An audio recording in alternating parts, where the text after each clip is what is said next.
Hello everyone, welcome to IFS and today one more guest, one more topper has joined the IFS and उन्होंने फिर से IFS की legacy maintain करने में उनका एक थोड़ा सा योगदान दिया है वी कैन से। मैं ये क्यों बोल रहा हूँ बिकॉज इन्होंने गैड भी एग्जामिनेशन को बहुत अच्छे रैंक से क्वालिफाई किया है एंड दिल्ली से बिलोंग करते हैं। इन्होंने रिकॉर्डेड बैच लेके रखा था IFS का एंड बहुत सारी और तमाम बातें इनसे कर लेंगे कि क्यों इनको लगा गैड भी को टारगेट करे, आगे के क्या एम्बिशंस है, क्या करना चाहते हैं आगे, ऐसी तमाम बातें एंड नॉट फॉर्मली थोड़ा इनफॉर्मल तरीके से जो भी ऐसा एक कन्वर्सेशन की तरह रहेंगे, नॉट एन इंटरव्यू। तो सबसे पहले इनको जान लेंगे थोड़ा, तो please introduce yourself. Hello, I am Shayoni and मैं दिल्ली से हूँ and for GAT B I have been taking a year drop because last year मैं क्वालिफाई नहीं कर पाई थी एंड मुझे लगा था कि मुझे कुछ स्पेसिफिक स्ट्रैटेजी की ज़रूरत है जो कि मैं लास्ट ईयर जिसके बारे में मैं क्लियर नहीं थी and luckily I qualified this year and I am really grateful for IFS for that. तो अलॉन्ग विद गैड भी आप कोई और एग्जाम्स भी टारगेट कर रहे थे?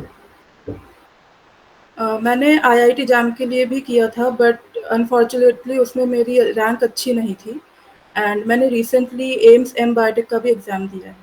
तो ओके, तो मेजर टारगेट क्या था आपका? मेजर टारगेट मेरा गैट ही था गैड क्योंकि भी। मैं स्पेसिफिकली MSc बायोटेक के लिए ही एम कर रही हूँ। ओके। एंड जो आपने कहा कि मैंने ड्रॉप लिया, ये कोई यस स्मॉल सर। स्टेप नहीं है किसी भी एस्पिरेंट, किसी स्टूडेंट की लाइफ में। तो खुद को कैसे कन्विंस किया आपने कि ड्रॉप लेना सही रहेगा?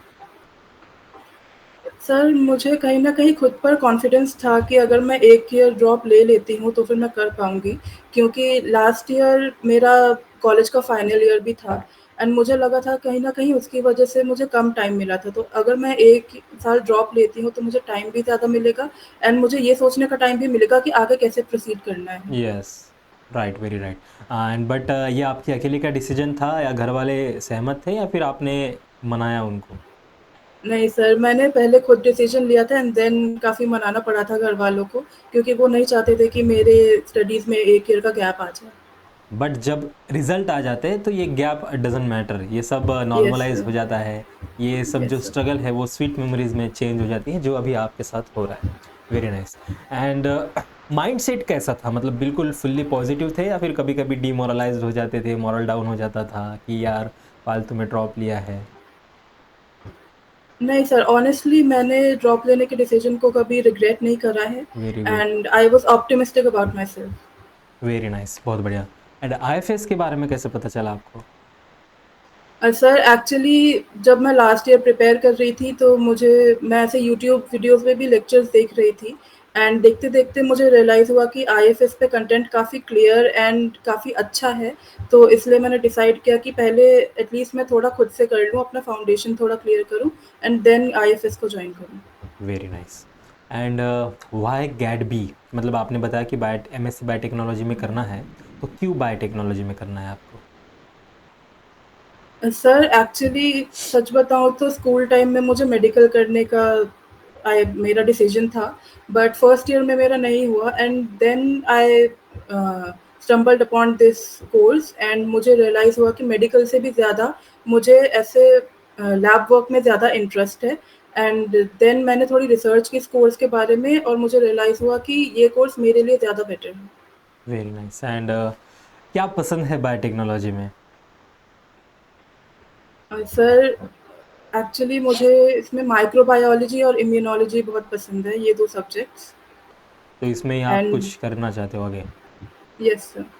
अच्छा, कब कब से लगा कि ये बायोटेक्नोलॉजी वाला पार्ट मुझे बहुत पसंद है, इसी में करियर करना है? एक टर्निंग पॉइंट होता है ना कि आप उसके बाद लगता है कि नहीं, इसमें तो करियर कर लेंगे हम।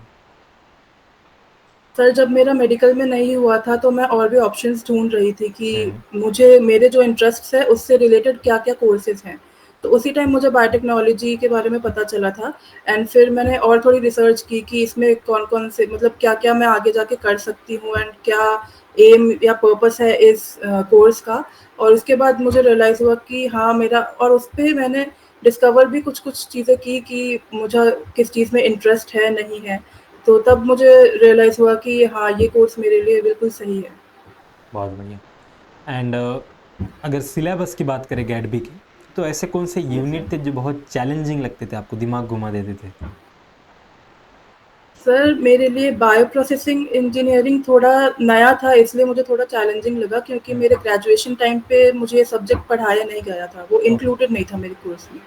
एंड बाकी सब्जेक्ट्स में बताऊँ तो मुझे बायोकेमिस्ट्री थोड़ा चैलेंजिंग चैलेंजिंग लगा क्योंकि वो काफ़ी लेंदी सब्जेक्ट भी है एंड उसमें कॉन्सेप्ट्स एंड मेमोराइजिंग दोनों काफ़ी है। तो मेटाबॉलिज्म इसलिए की मुझे थोड़ा चीज़ें जो याद हाँ, रखनी थी। हाँ, यस आपको सर। वो रटने वाली चीज़ें नहीं आती। नहीं सर, मेरी मेमोराइजिंग पावर थोड़ी कम है। Okay, fine. एंड उसके कॉन्ट्रास्ट में ऐसे कौन से यूनिट थे जो बहुत प्यारे लगते थे, पसंदीदा लगते थे, जो दिन-रात पढ़ सके? सर मुझे टिश्यू इंजीनियरिंग एंड आरडीटी ये टेक्नोलॉजी रिलेटेड कोर्सेज़ अच्छे लगते हैं। Very nice. एंड पीवाईक्यूज़ का क्या रोल होता है किसी भी एग्ज़ाम को अगर आप टारगेट कर रहे हो तो? सर पीवाईक्यूज़ काफ़ी मैं बोलूँगी इम्पोर्टेंट है एंड मैंने भी काफ़ी पीवाईक्यूज़ करने की कोशिश की थी।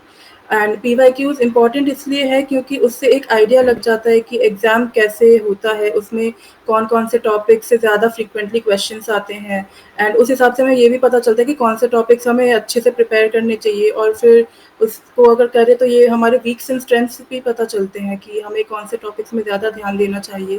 तो यही सब है इम्पोर्टेंट बातें। Right, very nice. एंड आपने मॉक टेस्ट का दिया था, मॉक टेस्ट दिए थे?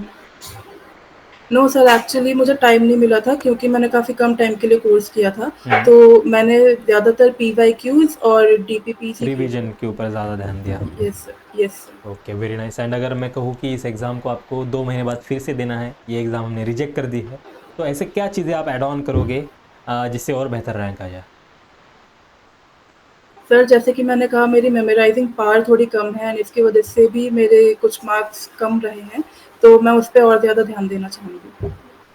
Very nice. एंड रिसर्च में ही जाना चाहते हो आप? Yes sir. क्या क्या करना चाहते हो रिसर्च में जाके? कौन-सा एक सेक्टर चूज़ किया होगा ना?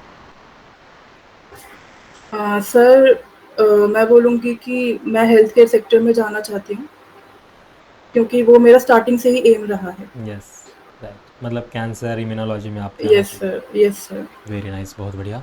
एंड जो भी करो, जहाँ से भी करो मास्टर्स बहुत अच्छे तरीके से करो। एंड लास्टली क्या कंक्लूड करना चाहोगे आपके व्यूअर्स को? सर मैं यही कहना चाहूँगी कि कुछ लोग डीमोटिवेट हो जाते हैं अगर उनकी रैंक कम आती है या फिर क्वालीफाई नहीं कर पाते हैं, जैसे मेरा भी हुआ था लास्ट ईयर। तो मैं बस ये कहना चाहूँगी कि खुद पर भरोसा रखो एंड ये मत सोचो कि क्या नहीं हो सकता या फिर ये होगा तो क्या हो जाएगा, बस जो करना चाहते हो वो करते रहो एंड डेफ़िनेटली आप जो चाहते हो वो होगा। Right, very right. बहुत बहुत बड़ी बात की आपने। And all the very best for your bright future. And अभी के लिए तो थैंक यू बहुत सर। बहुत बधाई हो आपको, बहुत शानदार रिजल्ट है। एंड बहुत बेस्ट लक आपको फ्यूचर के लिए। Okay. Thank you so much sir.